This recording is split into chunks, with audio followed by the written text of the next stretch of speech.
Well, good afternoon.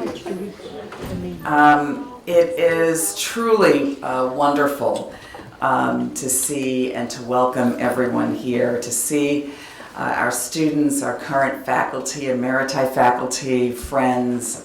It is just a wonderful gathering. So welcome to this year's Distinguished Faculty Lecture. And it's really to celebrate. This is a lecture to celebrate our speaker, to celebrate our faculty, and to explore together an issue of great interest and topicality. The Distinguished Faculty Lecture has been a revered tradition at Wellesley for nearly a quarter of a century. And it is our opportunity as a community to come together to honor the college's accomplished faculty. Each year, we invite one remarkable faculty member to share their expertise in a public forum. And it is my great pleasure to introduce this year's speaker, Nina Tumarkin, the Catherine Wasserman Davis Professor of Slavic Studies and Professor of History at Wellesley. Her lecture is entitled Back in the USSR, the Soviet Legacy in Putin's Russia. Professor Tumarkin is a dedicated college citizen, a scholar of global renown, and an educator invested in helping her students connect history with the complexity of world affairs. Over decades at Wellesley, Professor Tumarkin has educated generations of students about Russian history and culture, spanning the medieval period to the present. Her service to the college has been significant. She has twice been chair of the Department of History and served as the longtime director of the college's highly respected Russian Area Studies program. In the wake of Russia's invasion of Ukraine, Professor Tumarkin shared her deep knowledge of the region, its people, and its geopolitics and history to help our community better understand that ongoing war and its tragic impacts and the lessons it can teach us. I would just say, Nina, I think it's truly a model of leadership to be replicated. Her lectures on this topic, the guests she has invited, and events that she's organized have been an invaluable service to the college and have modeled the power of a liberal arts perspective. As we will hear today, Professor Tumarkin's research explores Russia's memory of the Soviet period.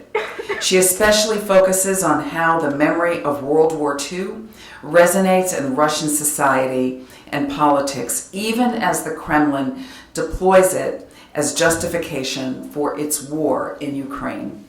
Her scholarship, she says, examines how various groups have been remembering, celebrating, commemorating, condemning, condoning, forgetting, ignoring, and grappling with the country's troubled past and the vastly complex history and legacy of the Soviet experience in World War II and its fateful aftermath.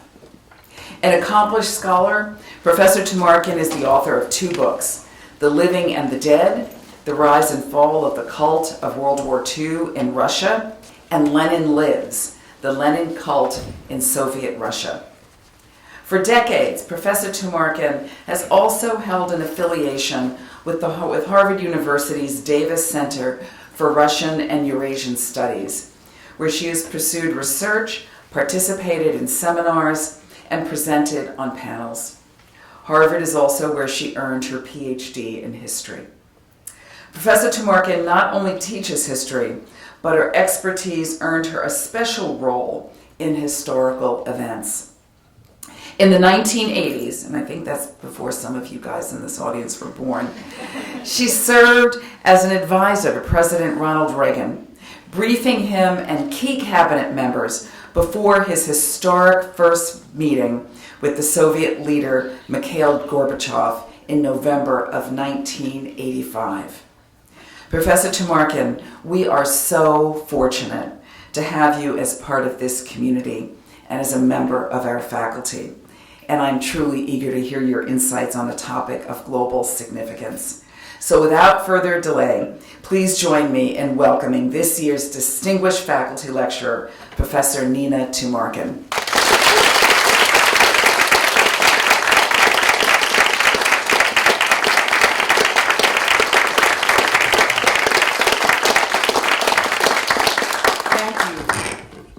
Thank you, President Johnson, for this amazing introduction and for your invitation to present a distinguished faculty lecture. You have heaped honors on me, on the history department at Wellesley College, and on the Russian Area Studies program that I have directed with so much energy for many years. I also want to acknowledge 3 Wellesley Russian Area Studies luminaries who are no longer with us. Catherine Wasserman Davis, class of 28, whose enthusiasm for all things Russian and her generosity have done so much to foster the study and appreciation of the region here at Wellesley. Professor Marshall Goldman, who taught courses that included Soviet economics and was the first to direct what was then the Soviet Studies program. And Professor Phil Cole in anthropology, who conducted his students across the broad expanse of the many peoples and cultures of Eurasia. I called this talk Back in the USSR, the Soviet Legacy in Putin's Russia. I guess I have to say a word about the photo. In a sense, I was back in the USSR. That was a photo of me on my last visit to Russia, July 2019, before, of course, the pandemic and this dreadful war has shut me out, probably for a long time. I was back in the USSR because I was in a forest that had been a major World War II battlefield with a large detachment of searchers who are looking to exhume and excavate and identify some of the 1 to 4 million MIAs still lying unburied in Russian fields, forests, and swamps. The Soviet legacy in Putin's Russia. The Soviet Union ended 3 decades ago, over 3 decades ago, a demise, indeed a suicide, that some 20 years ago, President Vladimir Putin famously described as the greatest geopolitical catastrophe of the 20th century and a genuine tragedy for the Russian people. Now that Putin's regime has, in the past 2 years, moved from authoritarianism to outright dictatorship, with its calamitous war in Ukraine and concomitant domestic aggression, it is certainly more repressive and harsher than even that of Leonid Brezhnev, who died in 1982, and his successors in the Politburo, who oversaw an aged regime already decrepit and having lost much of its bite. Do the Russian people regret the dissolution of the Soviet Union? How can we answer that question? Neither I nor any of my colleagues in the field could or would try to do so by going to Russia now and setting up a study. Russia has one reliable polling agency, and even though honest polling is hard to achieve under current restraints, in which just referring to the Russo-Ukrainian war as a war rather than with the required label special military operation can get one jailed, this one agency, the Levada agency, is trustworthy and professional. And in the last Levada poll asking whether people regret the dissolution of the Soviet Union, that was December of 21, 63% of respondents said that they did. And 84% of people over 55 said that they did. And of those respondents, more than half gave as their reason that they missed the feeling of belonging to a great power. The articulated nostalgia is certainly not for the Stalin years, but for the late Soviet period with its cradle-to-grave social security, cheap rent and transportation, job security, an illusion of a socioeconomic leveling because the wealth of elites was kept hidden, and the belief that the USSR was a superpower on a par with the United States. It's important to add that for some, even many in urban centers, their nostalgia is for the leadership of Mikhail Gorbachev, also in the Soviet period, which from 1987 to 1991 was marked by a spirit of freewheeling debate, freedom of expression, hopefulness, the democratically elected Congress of People's Deputies in 1989, and more. The nostalgia is likely in evidence among those who were university students in those years, which were filled with youthful enthusiasm. One such person is in our audience, Ivan Kurila, our Cornell professor, who shared these sentiments in a meeting of my first-year seminar on Vladimir Putin. Note, Professor Kurila will deliver his Cornell lecture on the political use and misuse of the past on April 30th at 5 p.m. in the Newhouse Center, and I hope you will all attend. One person who does not and cannot remember the Gorbachev years is Russian President Vladimir Putin. Indeed, one of the many factors that go into explaining how Putin became Putin, so to speak, was that he entirely missed the experience of those heady years of glasnost and perestroika, open criticism and reform. During the crucial years of Gorbachev's rule, 1985 to 1990, Putin was a KGB officer in Dresden, the German Democratic Republic, which Putin himself described as, quote, harshly totalitarian, similar to the Soviet Union 30 years earlier. By the time he returned to Leningrad in 1990 and quit the KGB, the Soviet Union was already badly fraying. Does Putin truly regret the dissolution of the USSR? Surely yes, in that it displaced tens of millions of Russians who lived in the USSR republics and suddenly found themselves to be foreign aliens in the newly independent countries. And yes, in that the USSR was a great superpower, globally influential and feared, if not respected, by many. But Putin clearly regrets even more the fall of the Russian Empire, a great power, in February 1917, and in decidedly convoluted thinking, he blames Lenin for having founded the Soviet Union, a state that would fall apart in ignominious disgrace after 7 decades, and for having established the Ukrainian Soviet Socialist Republic as a definitive entity that, like all the republics, had the constitutional right to secede.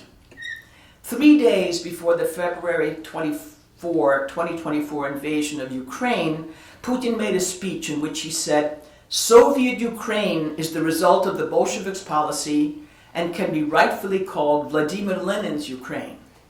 He was its creator and architect. Note, this is untrue. Putin is not a fan of revolution. The 2017 centenary of the 1917 Bolshevik Revolution was a most subdued affair, despite the enthusiasm of Russian communists. He fears, Putin does, all revolution from below, as was evident by his harsh reaction to Ukraine's Orange Revolution in 2004, the Arab Spring of 2010 to 2011, the massive Russian protests against rigged parliamentary elections in December 2012, and of course the uprising in the Maidan in Kyiv from November 2013 to February 2014. Putin hates Lenin, for which reason the most recent centenary, the 100th anniversary of Lenin's death, which was just January 21st, 2024, was commemorated by only a few hundred members of the Communist Party of the Russian Federation. There had been talk of burying Lenin's embalmed remains, or whatever remains of those remains, which looked pretty good when I last gazed on them 5 years ago, and they've lain in a glass sarcophagus in the Lenin Mausoleum for a century. And 2 years earlier, Putin had announced that the corpse of his Bolshevik predecessor should be left as it is to respect, quote, those to whom it is a link to their lives and the Soviet era. And the last Levada poll about this question found Muscovite residents almost evenly divided. 45% in favor of burying, 42% wanting it to stay in place. Now, in my yearly visits to Russia before the pandemic and war, I did not make it a practice to visit Lenin. But I happened to be in Moscow on January 21st, 2019, and as it was the 95th anniversary of Lenin's death, I went to join the communists who I knew would gather in Red Square.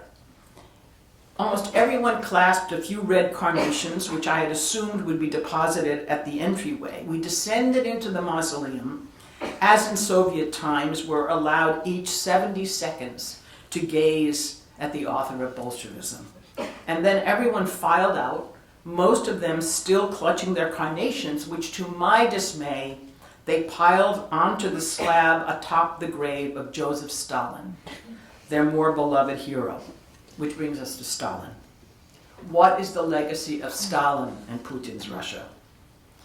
Putin is not Stalin, and the eras of the two leaders, each of whom ruled for a quarter of a century, are vastly dissimilar, even if today some critics of Putin and the war are getting Stalin-era sentences.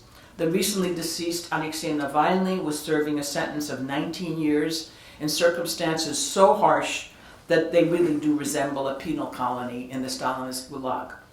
Last April, an activist, journalist, and filmmaker, Vladimir Kara-Murza, was sentenced to 25 years on charges of treason and spreading disinformation about the Russian military. Many hundreds of people are currently serving sentences for political crimes, and in all, in the more than 2 years since the invasion, almost 20,000 have been detained, most of them for their anti-war positions. In numbers, this cannot compare to the up to 18 million people who passed through the labor camps in the 1929 to 53 period of Stalin's dictatorial rule, and the millions who died in the Gulag as a result of his policies, such as the man-made famine that took the lives of 7 to 8 million people, 4 of them in Ukraine. Moreover, lacking in today's Russian landscape is the optimism of the 1930s, inspired by successful propaganda and mobilization of genuine popular energies that prompted many people to be inspired by polar explorers, aviators, mountain climbers, and of course worker heroes and heroines of the first 5-year plan of industrialization, 1929 to 33, that contrasted so dramatically with the concomitant Great Depression in the West. That said, there's no doubt that from the beginning of Putin's presidency 24 years ago, Russia experienced something of a re-Stalinization. Indeed, one of Putin's first acts as president in 2000 was to approve the erection of a bust of Stalin in Moscow's Museum of the Great Patriotic War. That said, most telling was the rapid rise of the popular approval of Stalin in the polls. Beginning in 1989, the Levada agency asked respondents to name the most outstanding personage of all times and places. In 1994, Stalin polled about 20%, to take a distant 4th place in the ranking. After Putin's accession, Stalin rose rapidly and since 2012 became and remains ranked as the most outstanding person of all times and peoples. And just last summer, when asked what feelings Stalin invoked in them, 63% of respondents answered respect, sympathy, or admiration. And more than half fully or mostly agreed with the statement that Stalin had been a great leader. In the era of glasnost under Gorbachev, Stalin had appeared mostly in the context of the condemnation of his crimes, as grisly details were revealed and became widely known. Now Stalin has become more normalized. Over 100 Stalin monuments have been erected in the Putin years, most of them busts, almost all of them reflecting a kind of grassroots Stalinism. Many are the work of the Russian Communist Party or local organizations. Some analysts posit that with Putin so tied to his personal history with the KGB, which career he had longed for even as a teenager and was determined to enter, and his utter reliance on security forces, both civil and military, that this makes Stalin an inexorable presence, even though Stalin himself is cautiously ambiguous when he refers to the great dictator. For his part, in 2017, Putin presided over the unveiling of the Wall of Grief, a new monument in Moscow to Stalin's victims. But critics opine that it's impossible to take part in memorial events organized by the authorities, who say they are sorry about victims of the Soviet regime, but in practice continue political repression and crush civil freedoms. On February 2nd of last year, Putin visited Volgograd, formerly Stalingrad, to commemorate the 80th anniversary of the end of the Great Stalingrad battle, and knelt down to lay a wreath at the eternal flame of the famed memorial, but he did not attend the unveiling of a new bust of Stalin erected nearby by local communists. And to highlight the complexity there, I should note that on the occasion of this major anniversary, 2/3 of the population of Volgograd voted against a proposal to change the city's name back to Stalingrad. What does Stalin represent to the Russians who in some way revere him? I offer to you the luxurious Sanduny baths in Moscow, which opened its doors in 1808. There one can rent entire suites with their own steam baths, each suite with a distinctive decor, including Russian fairy tales, the comfort of a 19th century merchant home, ancient Rome, and Soviet. The Soviet room, according to its online description. The interiors of this room use the Stalinist empire style. This monumental and patriotic style fully reflects the character of the room. The majesty of this room creates an atmosphere of stability, respectability, reliability, and confidence. The walls are painted in the light green used in Soviet offices, including the headquarters of the KGB and its Stalinist predecessor, the NKVD. Stability, respectability, reliability, and confidence. Interesting. As the regime now keeps telling people that they are under the threat of attack, they increasingly see the need of a strong hand. To some, Stalin represents order, with his era sometimes idealized in one in which people were too fearful to be massively corrupt. On a trip to Karelia, Russia's northwest corner in 2004, I happened to interview a murderer who had been in the camps under Stalin, Brezhnev, and Putin. And he said that it had been best under Stalin because prisoners and guards had been too frightened to steal. Stalin represents also a leader who, like Lenin, had modest tastes, wore simple dress, and unlike Putin, did not use his position to personally enrich himself. Stalin represents a state builder in a country in which having a strong state and being a great power is indeed important to many. He appears also as the figure behind the Sovietization of Eastern and Central Europe and the USSR emergence as a nuclear superpower. On the other hand, when pollsters last asked people whether they would today vote for Stalin if he were voting for president, the answer was a resounding no. Again, most people experience nostalgia for the Brezhnev era, and getting back to the positive assessments of Stalin, to posit that Stalin was the greatest personage and leader of all times and places is to criticize the current leadership, which cannot measure up. Stalin was treated as an equal by Churchill and by Roosevelt. Putin will never be treated by Western leaders as anything but a pariah. Putin is respected by many, maybe even most Russians, but he's not the object of a cult, as was Stalin. He had a very muted 70th birthday in October of 2022, and Stalin's 70th birthday marked the apotheosis of the flamboyant Stalin cult. Stalin's been portrayed in textbooks in the Putin era as an effective manager, the force behind the transformation of the USSR into an industrial giant, and of course as the generalissimo who led his country to defeat the fascist beast in 1945. And with Stalin representing victory in the Great Patriotic War, which is the Soviet and Russian term for the USSR's war with Germany, 1941 to 45, with that, for some people, came the idea that Stalin's brutal measures in the 1930s and during the war had been necessary for achieving the victory. the Great Patriotic War. If for the United States, December 7th is a day that will live in infamy, as President Roosevelt said of the Japanese attack on Pearl Harbor, then it would be impossible to find words sufficiently searing to attach to June 22, 1941, when more than 3 million soldiers, 3,600 tanks, 7,184 pieces of artillery, more than 2,500 aircraft, and 600,000 motorized vehicles poured into and over the USSR. Moreover, Hitler's war in the East was not a war of hegemony, but of extermination and enslavement. By the second half of July, the Germans had occupied a chunk of Soviet territory more than twice the size of France. Within 6 months, 3 million Soviet soldiers had been killed and 4 million captured. Leningrad was besieged, Moscow was threatened, the Soviet Union had suffered the greatest military defeat in the history of modern warfare. This disaster and the 4 years that followed it and resulted astonishingly in Soviet victory took some 27 million lives. Keep in mind the contrast between those 27 million lives and the 419,000 US servicemen killed in that war.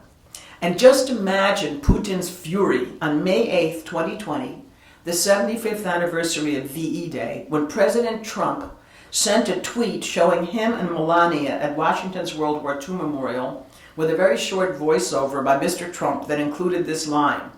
On this day in 1945, America and Great Britain had victory over the Nazis. Leaving out an important ally, perhaps? And indeed, between 75 and 80% of German casualties were inflicted by the Red Army.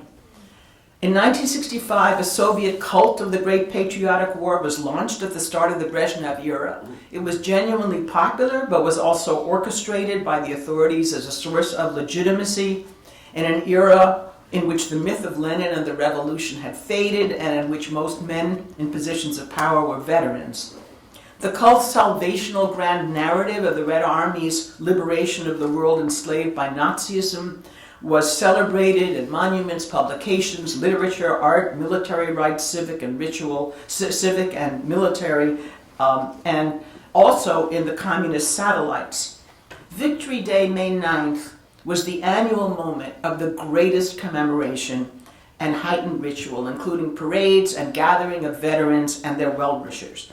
The flamboyant 40th anniversary of the victory in 1985 was a triumphalist orgy of self-congratulation, matched only the following year, 1986, by the 300th anniversary celebration of Harvard University. I personally witnessed both events.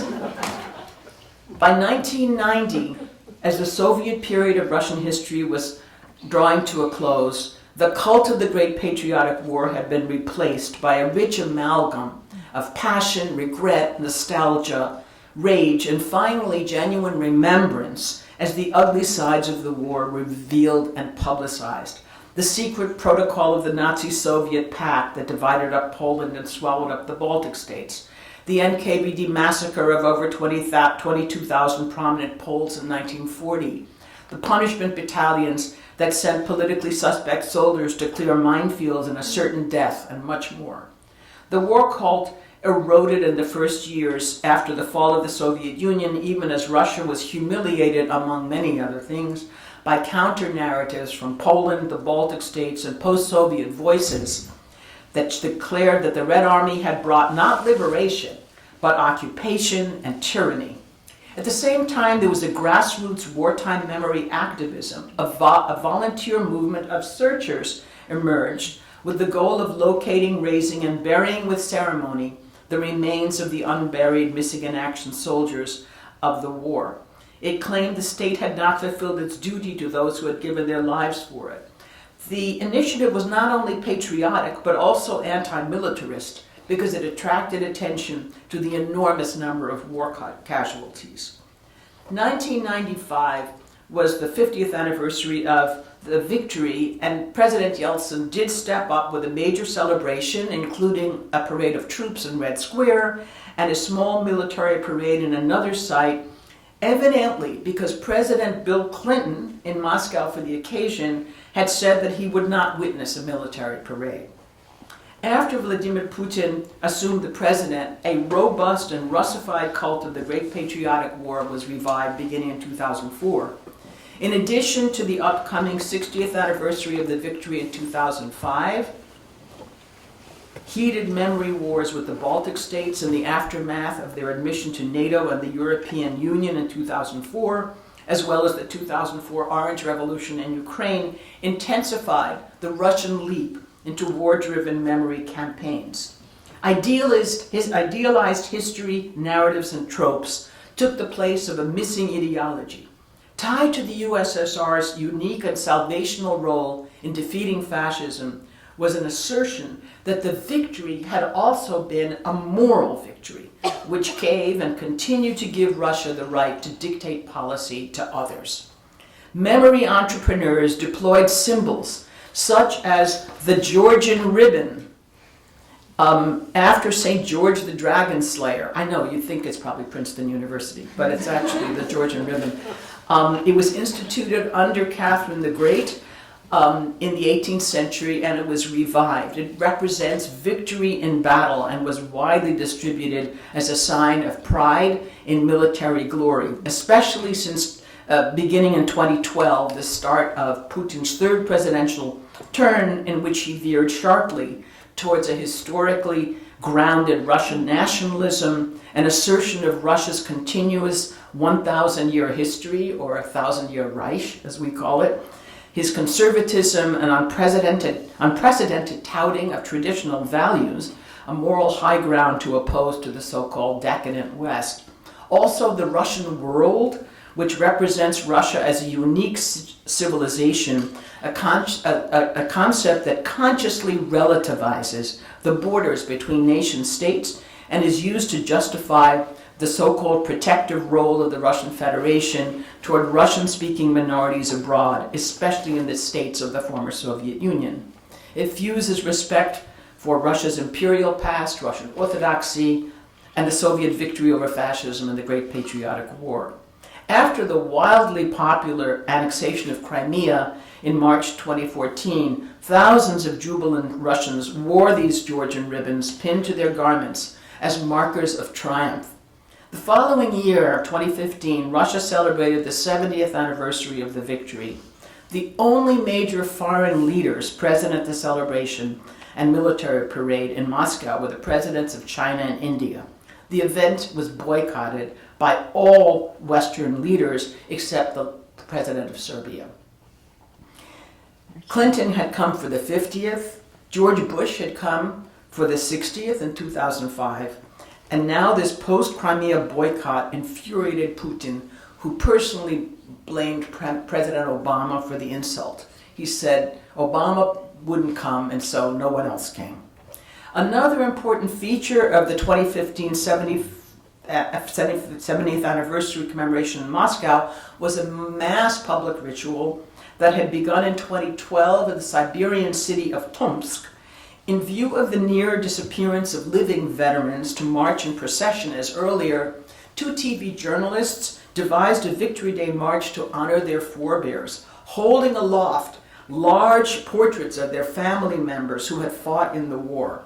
Calling itself the Immortal Regiment, it was a kind of protest movement reacting to the state's appropriation of war memory in the years 2000 to 2012, and to its tired and hollow Soviet-style repetition of the war narrative, the Battle of Moscow, the Battle of Stalingrad, the lifting of the Leningrad blockade, the victory in Berlin. In the war cult, tributes to the fighters were all in the aggregate. An evocative, wonderful song in the 1960s by the wildly popular bard Vladimir Vysotsky, called Fraternal Graves, resonates with grief at the observation that here there is not a single personal fate. All faiths are merged into one. And this erasure of the individual in the interest of the collective, in death as in life, was one of the many negative features of the Soviet-era war cult, and of the revived iteration in much of the Putin-era cult as well. The idea caught on, becoming a vast grassroots popular movement, And in 2015, some 500,000 people, including me, thronged Moscow's main street for miles as they headed to Red Square, joined in the front at some opportune moment, not at the beginning, by Vladimir Putin with a photo of his father who had been wounded in the war in his naval uniform. Multiple millions in cities across Russia and abroad took part in this annual event, Russia's most significant grassroots-generated popular movement in decades. In 2016 in Moscow, there were some 750,000 people marching. The event had become somewhat co-opted by the Kremlin, but only somewhat. There's still a large element of spontaneity. In this period, the Putin-era cult of the Great Patriotic War was eclipsed by a cult of the victory, pure and simple. Less and less mention was made of the sacrificial losses that had made the victory possible. And tellingly, in 2017, the Museum of the Great Patriotic War was renamed the Victory Museum. The Soviet cult of the Great Patriotic War had included a peace-loving component. Never again, with the USSR as a guardian of the peace, much like Japan, especially if those of you who have been to Hiroshima will see that. But now, especially in the heady post-Crimea triumph in 2015, all talk of the need to guarantee peace was gone.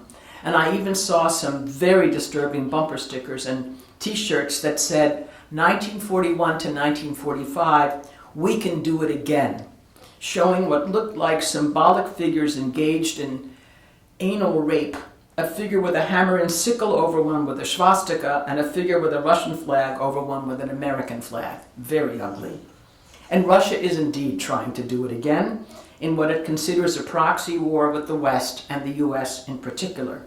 From the very start, February 24, 2022, the day of the invasion, Putin framed the special military operation as a continuation of World War II, declaring that he aimed to denazify the regime in Kyiv and labeling as a Nazi President Zelensky, a Jew, many of whose family members were killed in the Holocaust, and explaining that for fear of provoking Hitler, the USSR had not adequately prepared for war and suffered horrendous consequences. Russia would not make that mistake and had to act preemptively against the Ukrainian aggressor.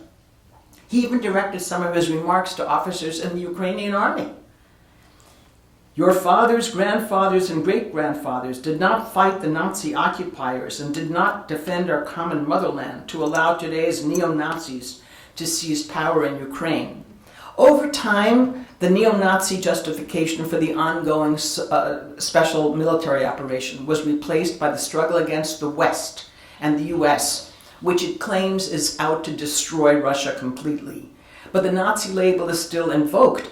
The March 22, 2024 bombing of a Moscow concert hall, for which ISIS took responsibility and was confirmed by video footage. Nonetheless, Putin blamed Ukraine and its Western handlers. He says this atrocity may just be a link in a whole series of attempts by those who have been at war with our country since 2014 by the hands of the neo-Nazi Kyiv regime. How does the brutal Russo-Ukrainian war affect Russian youth, those of the age of our students, and even younger? Although they are of the age most likely to be called up, people ages 18 to 24 follow the events of the war with much less attention than do their elders, and are far less supportive of it. So the Kremlin has sprung into action to socialize and mobilize young people. In the USSR, militarization of Soviet youth had included trips to battlefields, veterans' visit to classrooms to tell their stories and receive flowers, high school lessons in military preparedness, including assembling and disassembling a Kalashnikov AK-47 rifle and grenades. From the beginning of Putin's presidency, the regime has promoted so-called military patriotic lessons in the schools, in Russian schools, with lessons of courage and so on. Militaristic themes in school curricula were intensified after the 2014 annexation of Crimea and the protracted war in the Donbass, but these efforts have soared to dizzying heights in the past 2 years as more ideological and military lessons have permeated school curricula. And plans for the upcoming academic year are even more drastic. A very recent article I found has revealed some details of what is in store when Russian school children head back to school this fall. And I quote, "Beginning in September 2024, children will receive instruction in combat training and learn how to use grenade launchers and automatic weapons as part of the required curriculum. Instead of economics and law, students will study traditional values and the Russian world. And the new version of the EGE, the College Aptitude Test, equivalent to our SAT, will include study of heroes of the special military operation. Many of these new subjects are going to be taught by veterans of the special military operation. There are military-themed important conversations for very young children, and the new Fundamentals of Homeland Security and Defense course is approved for students as young as in 5th grade, but from the 8th grade the course is mandatory, and 8th and 9th graders will be taught about tactical and technical characteristics of the Dragunov sniper rifle, the RPG-7 handheld anti-tank grenade launcher, the Kalashnikov rifle, and various hand grenades. By 9th grade, students are expected to master skills such as putting on equipment and body armor, assessing the risks of violating military discipline, think about that one, and performing drill exercises. 10th and 11th graders will learn the basic principles of combined arms combat, how to set up a combat unit's position, and how to use modern firearms. And students planning to take the EGE college aptitude in 2024 are now required to know the reasons for the revival of the Russian Federation as a world power, the reunification of Crimea with Russia, the special military operation in Ukraine. This is all decidedly chilling. Conclusion. Like many Russians, Vladimir Putin respects the USSR for its achievements, the World War II victory, the achievement of which 89% of Russians say they are most proud, to a far lesser extent, the Soviet Union's achievement in space exploration. But for having been a respected and feared nuclear superpower equal to the United States. But he despises its evident weakness that caused it to fall apart. Putin has no intention of recreating the USSR. Historians do not like to predict the future, but talk about a possible Russian invasion of one of the Baltic states is absurd. Putin may be in ways unhinged, and that's the topic for another lecture, but he would not be crazy enough to attack a NATO country. At the same time, the president of the world's most disruptive rogue state now heads a regime that is certainly harsher and more dangerous than the late Soviet Union. Journalists may write about how normal life seems in Moscow and St. Petersburg with packed restaurants and theaters and people seemingly confident and hopeful. Putin's approval rating is a soaring 87%, if that can be believed, which I doubt. But there lurks a pervasive social anxiety. In a January 2024 poll, 55% of respondents said that they fear a world war. As for the Great Patriotic War and his speeches at the annual Victory Day parade, Vladimir Putin is increasingly reluctant to acknowledge the role of Allied troops in defeating Germany, promoting it as a Russian victory, not even a Soviet victory, with Russia predominant among all the Soviet peoples who fought. This is a far cry from 2010, when President Dmitry Medvedev had invited military units not only from former Soviet states, but also from France, Poland, the United Kingdom, and the United States. Never before had any active duty American troops been invited to march in the Victory Day Parade. At last year's Victory Day Parade, May 9th, 2023, Putin made a bellicose speech. Quote, "Western globalist elites still insist on their exclusivity, pit people against each other and split societies, provoke bloody conflicts and coups, sow hatred, Russophobia, aggressive nationalism, and destroy family and traditional values that make a person human." Well, like same-sex marriage, right? They seem to have forgotten what the Nazis' insane bid for world domination led to.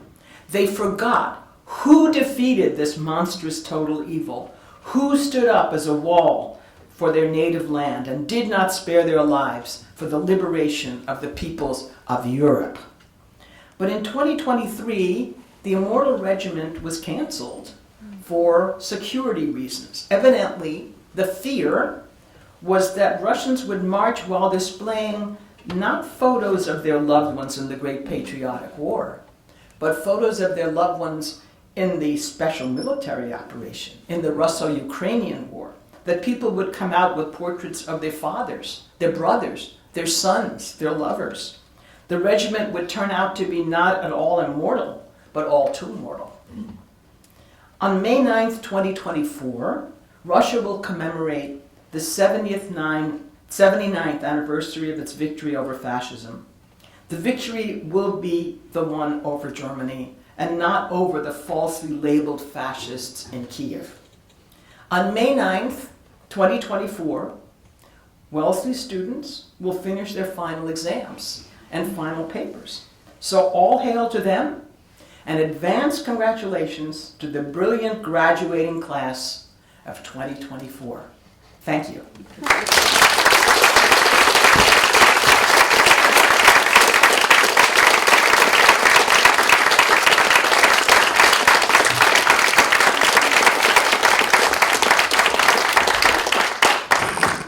Nina, thank you. Thank you for that tour de force. And no slides. I loved it. It was just fantastic.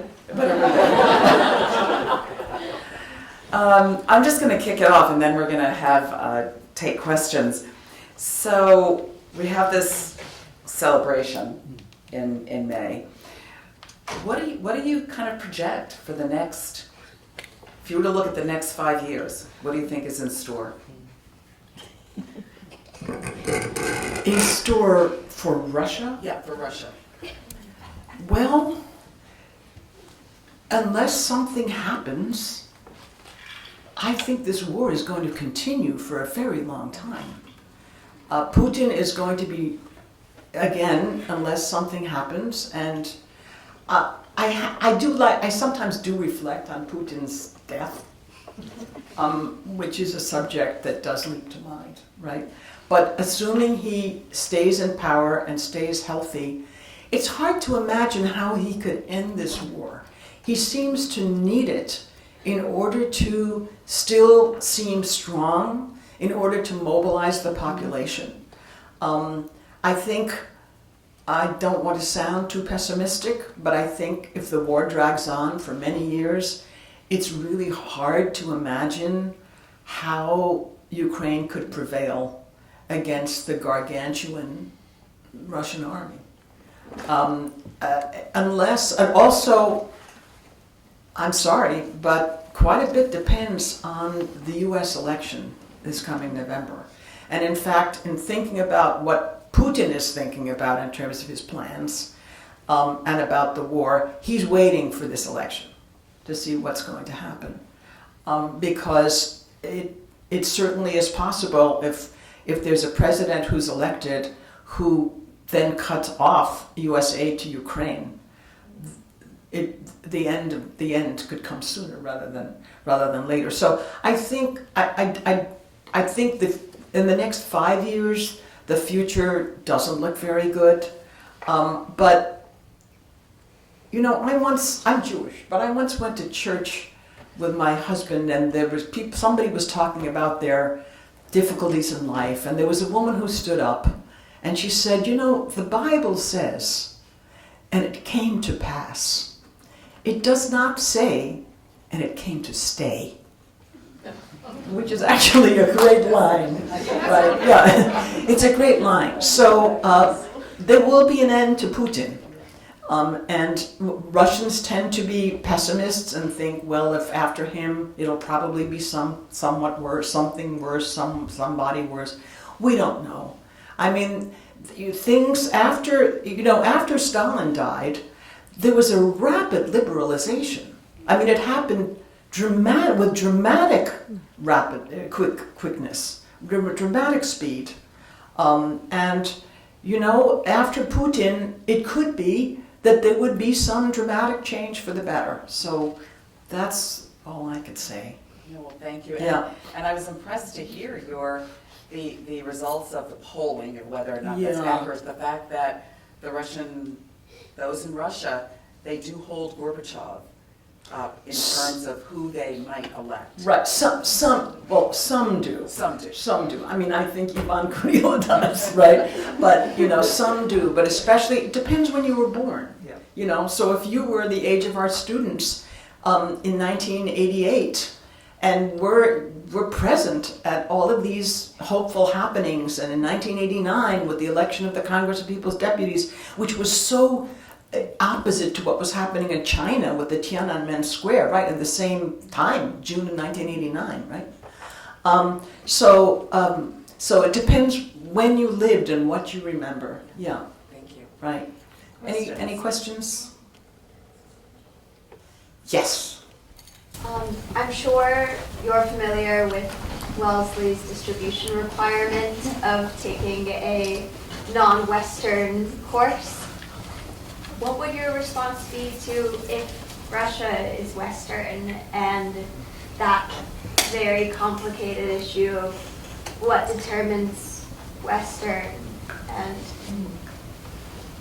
do you think it's Western? Do I think Russia is Western?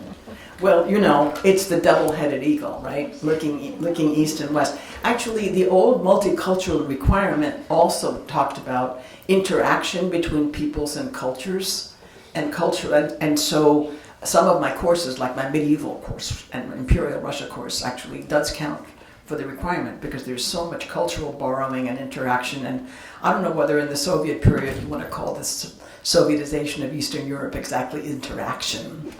But in terms of whether Russia has at this college, it's considered Western. It's a European country, and so I never got people, you know, it wasn't easy to say to people, well, you know, you should take my course because it's non-Western and you need that for your requirement, right? So, and in fact, even though 90% of the territory is technically in Asia, Siberia is so huge, the rule of the country has always come from the European part of Russia, right? So, but Putin had talked much more about a kind of the Russian world, and there's also these views of Eurasianism. And of course, he's been moving, as so frequently happens, when there are tensions with the West, Russia looks east. When there are tensions with the East, Russia looks west. So, I mean, immediately after the sanctions started, after the annexation of Crimea, after dragging their heels for 30 years, the Russians signed an huge energy pact deal with China, and in which Russia is decidedly the junior partner, and has moved much closer to China, much so that there's kind of this Eurasian Union of China, Russia, and the Central Asian states, but still, it's in Wellesley is a Western country. Any other questions, Ida? Yes, thank you so much, Professor Tumarkin. So you've been giving this lecture about memory and multiple wars and Lenin and Stalin, and all the while you have this photo of you with searchers. And so obviously you have many personal connections, not only to Russia, but also to people in Russia and to people conducting historical research in Russia. And I was wondering if you could speak to what you found those people feel about this war, about this evocation of World War II, about, you know, back in the USSR, this idea, especially because they are also historically minded. Right, thank you. That's a very good question. And I think I'll first answer actually by, sometimes I show this photo to my students and ask them to guess which one of these men is a Stalinist with whom I had two bitter evenings, huge drag-out fights. And Misha, you got it, right? The top right. Yes, the top right. It's very obvious. Right, the top right. The guy was really terrible. Right. In terms of my close colleagues in Russian history, the closest is Ivan Kurila, who, if you don't mind my saying what the circumstance is, has come here to be this wonderful Cornell professor, but because of his views in opposing the war and in opposing Putin, he was fired from his university in Russia, so he can't really go back because no university there is going to hire him. And my other close friends and colleagues they're leaving, they've left the country because they don't want to live in a country that is committing these outrages. In some cases, if they're young, they don't want to be called up and mobilized and forced to sent to fight in Ukraine. In terms of colleagues and what they're thinking about the war, they don't talk about it much at the moment on the telephone. I mean, we're not going to send email messages like, what do you really think? Things are just very repressive. So I can't answer, but my heart goes out to them because, as you can imagine, I have friendships that go back. Oh, I don't want to tell you how many years because I'm going to age myself.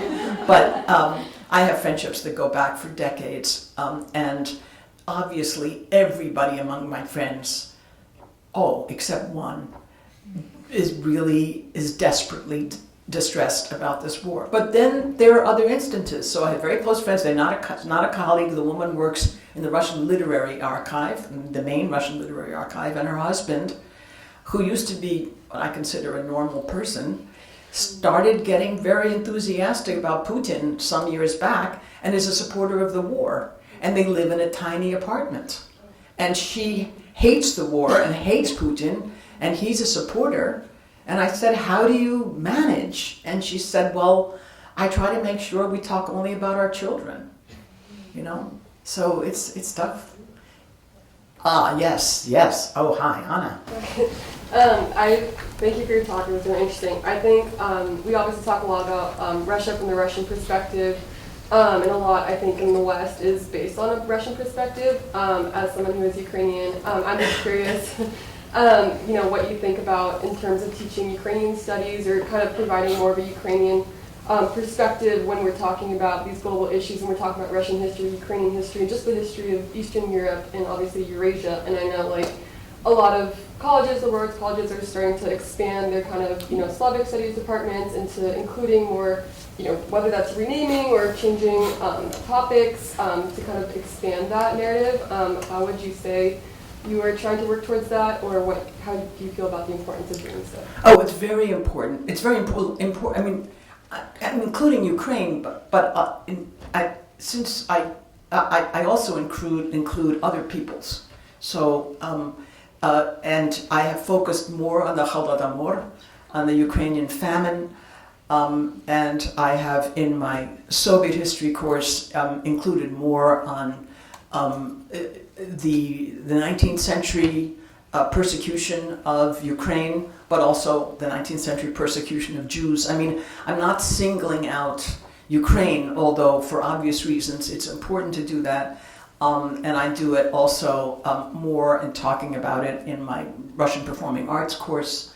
So we're all making attempts to work more of Ukraine to our curricula. We do not have, ours is not a Slavic department, so we do not teach other Slavic languages besides Russian.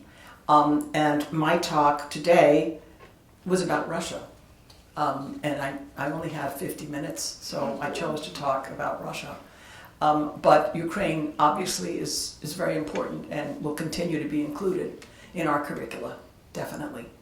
And I also applaud the events that you host on campus and also the conversations that we've had. I had a very important conversation with Anna about a big picture of Catherine the Great that I had that used to be in the history department common room, and I wanted to put it up in the corridor of founders, and I asked Anna to talk with the other Ukrainian students and see if they thought that was okay, and they told me it wasn't. So it's still in my office waiting to be hung up on a wall. So I'm very respectful of the Ukrainian voices on campus. We have time maybe for one more question. Just a couple of people had two more. hands. Up here What? and over there. Let's Up start here. here first. Oh, hi. Oh, Alexandra, hi. Thank you so much for for the lecture. I have You got to shout, because you know you. I have a Yeah, question Alexandra has a question. about another former Soviet country. Given the Georgian Dream Party's attempt to pass the Foreign Agent Bill again, do you think we're going to see a closer relationship between the Republic of Georgia and Russia, or do you think the people will be able to continue to sort of prevent that from happening? Will there be a closer relationship between the people of Georgia and the people of Russia? Politically, the governments. The governments, oh, no way. No, not the governments. Russian, in fact, a lot of Russians are emigrating to various countries. They're emigrating to Armenia. They're emigrating to Georgia. Some of those who emigrate to Georgia, even the emigres, have a difficult time. No, there's no way that those two governments are going to have anything like a harmonious relationship. I didn't get to talk about it in this class, but in my Putin class, we talked about the Russian-Georgian War of 2008, which obviously there was still a great deal of rancor. Putin's big fear is that Georgia and Ukraine will join NATO, which is not likely to happen, at least for a very long time. But yes, I don't have much hope. But Georgia is a wonderful place to go to. And yes, people who have the opportunity to study Russian in Georgia. In fact, we have a student, right? Ursula is going to go study Russia in Tbilisi this summer with a Harvard program. And we're big fans of Georgia. Yeah, so, and Wellesley in Georgia. And there was a Wellesley winter session in Georgia for many, many years. And I directed it in 2015 and fell in love with the place and had been back since. So, one more question. There was somebody else. Right over here. Hi, former Wellesley student here. First time I'm back in 6 years, so it's really nice to Hi, be yeah. Donnie? Danny, right, yeah.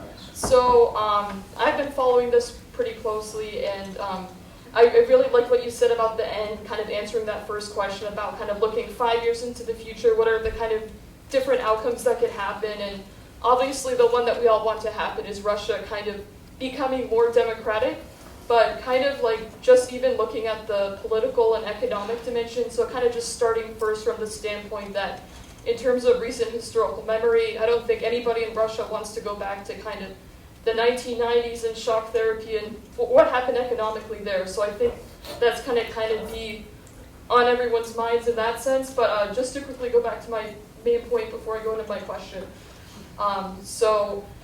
Obviously, Navalny is no longer around. I haven't really heard of any kind of replacement leaders for him. I think that's still kind of being worked out. But then on the other hand, you saw things like Prigozhin, for example, and what they tried to do in Moscow while I was in Kuwait. It was kind of weird that was happening at the same time. But it was just interesting because you could see like the rise in those voices and also those military mothers in Russia. But that felt almost more of the Russian nationalist side, which I don't know has necessarily been compatible with that kind of liberal democratic influence. It's been kind of divergent forces. But then the other thing that I was thinking about was, from an economic standpoint, because for Russians, standard of living does seem to be pretty important in their decision making, even when you look at the social contract that Putin has historically had with Russians since the early 2000s. We know that a lot of... So can we get to the question? Sorry. My apologies. So from an economic standpoint, it's also a problem because, Russia is isolated and a lot of Western businesses have withdrawn and they're not on SWIFT anymore. So it's kind of hard for me to see with where things are now, how that kind of democratic outcome could come about, especially because there's so much downside risk if they're not really as integrated into Europe anymore versus that kind of nationalist going kind of further back and doubling down on some of those things. Right. Just very quickly in terms of who's going to replace Navalny, well, maybe Yulia Navalny, his wife, who had been, by agreement, the two of them, she should not go into politics. But now she's moving. There was an article in the Moscow Times just today that she is listed as one of the most 100 influential people by Time magazine, and she could help coalesce a movement. Yes, I'm not predicting that Russia is going to explode into democracy anytime soon. Also, when you say Russia is isolated, it's not isolated from China. And from the economic point of view, it's doing very well because China is supplying it with vast amounts of material that it used to get from Europe and from the West. So I can't respond to all your points, but I'm glad that you know so much. And it's very much a Wellesley thing. I hope that most of my students, when 6 years after they've graduated, will know this much. So do keep reading like the Moscow Times and stay in touch. And do well and ask questions at lectures that you come back to. Thank you. Well, Professor Tumarkin, thank you.